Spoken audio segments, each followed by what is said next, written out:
Hey there gamers, DreamcastGuy here, and today we're talking about Xbox because they just did something actually good, and I have to admit that I'm very surprised. So on this channel, we hate on Xbox a lot because they just make so many mistakes, from their bad release schedule to the fact that they literally cancel more games than they put out. Just in general, it feels like Xbox as a brand, it's obviously dead.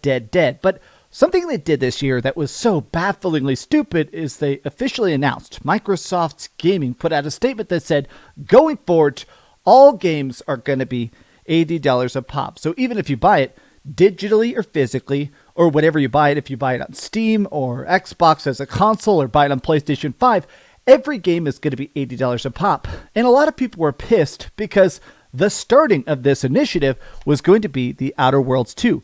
The original Outer Worlds was a cheap game. It was a budget game, and honestly, it was fantastic. So making that sequel specifically an $80 game, it felt weird. Well, Xbox just apologized. They straight up said, okay, we were wrong. Games are going to go back to being $70, and also we're going to keep it that way for the rest of 2025, and then look at the numbers in 2026. Let's talk about this because a lot of people are saying they did this because they're afraid of PlayStation, and specifically Ghost of Yotei. But let's break it down. Hi, hope you're having a great day, and if you could, please give this video a like and subscribe if you haven't already. Okay, so I have to say, I have been covering games full-time for 10 years now, and I do not know a single time where I've ever seen them announce the price of a game and then lower it afterwards. So they basically said, okay, we've got your SOS about the pricing. We realized this was a mistake. And I see stuff like this. You know those pre-orders must have been a disaster for them to suddenly change the price. I want to take a look at the replies.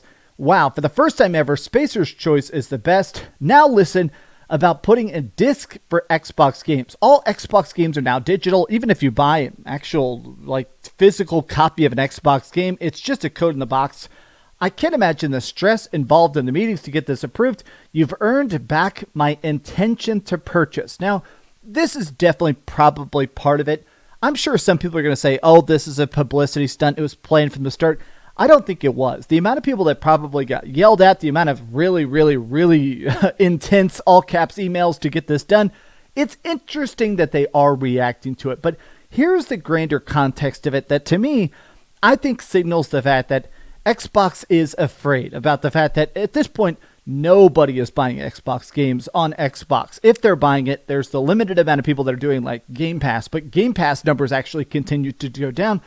We're focused on bringing players to incredible worlds to explore, and we'll keep our full-priced holiday releases, including The Outer Worlds 2, at $70 in line with market conditions. Now, this line here, in line with market conditions, maybe I'm coping, maybe I'm projecting, correct me in the comments. To me, this sounds like they're saying when PlayStation raises their prices, we'll raise our prices. Because let's face it, the Nintendo Switch, that's a very separate beast. The Switch 2 is selling like crazy.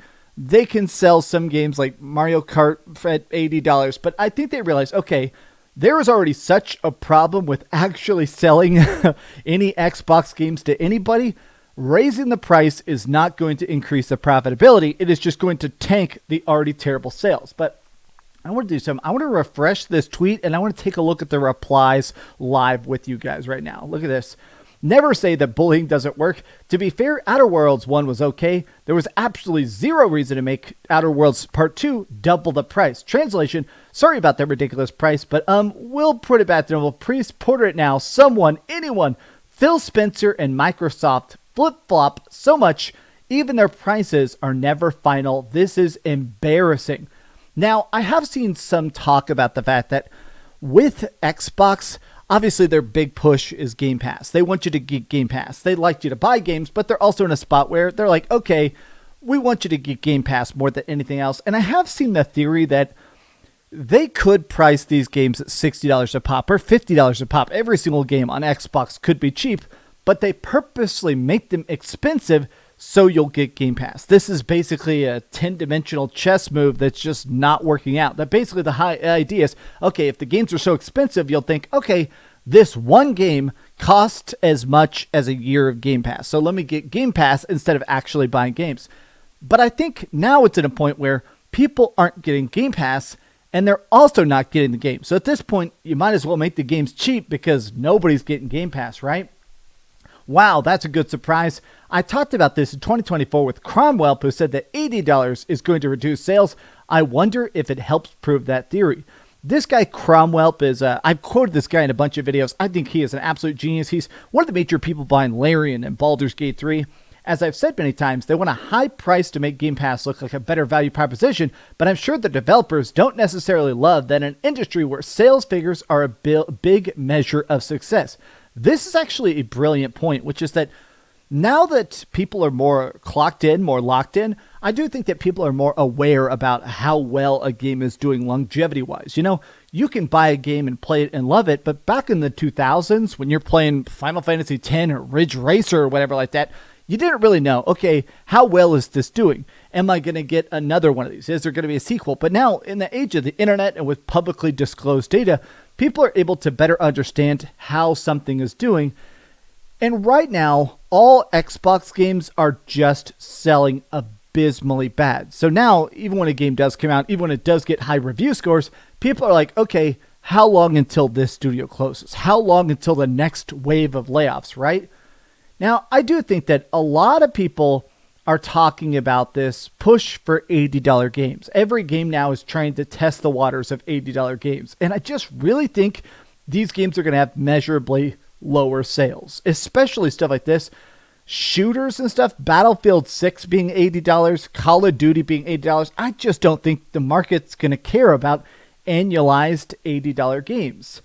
I do want to end with this, which is that I think Microsoft needs to find a way to permanently make themselves the cheapest place to play. You see this? Forza Horizon 5 was the top-selling new PS5 game in all of 2025. This is crazy. 3 million copies sold, and this came out on April 24th. So this thing is selling about 1 million copies a month. Bonkers. Absolutely bonkers sales. But this game is cheap. It's great. It's fantastic. Obviously, the Forza series is fantastic, even though all these developers are getting fired right now. But these high sales, I think, are because the game is cheap and good. I almost think stuff like this is signaling to Microsoft, okay, how can we napkin math this out? How many times can we make something $40 and put it everywhere and win a bunch of awards for best racing game or whatever? How long can we sell? How long can we be profitable beyond just the Game Pass experiment? I'd be curious because for a long time, Xbox's whole catchphrase is the best deal in Game Pass, right? Game Pass, the best deal in gaming, right? Well, what happens when Game Pass stops being the best deal in gaming? Can you at least still say Xbox, the cheap place to go to play good games? I think that could give them legs once again. I personally am very, very excited about Outer Worlds 2. I think the game is going to be fantastic. This is Obsidian. Obsidian knows exactly what they're going to do. I am definitely buying this. I am definitely playing this. I am definitely going to review this. And now that it's cheaper, honestly, I see it as a W. But how do you feel about this? And do you really trust Xbox to keep prices low? Or does this seem like a panic scam? And do you give PlayStation any credit for staying cheap? Tell me your thoughts in the comments down below. And if you enjoyed this video, be sure to give it a like, subscribe if you haven't already, and please keep dreaming. I actually had to refilm this video twice because I was just laughing. I mean, it sounds like, I don't know, morbid that I was cackling about failing games, but it's just so funny to watch how Xbox panic pivoting is so strange. Like $1 trillion corporation going, zero sales. Thanks so much for watching that video. If you want to see something else, you can always click this link to see what I put up last, or, subscribe and see what's coming up next. Also, I promise that whatever I do, it'll try not to suck.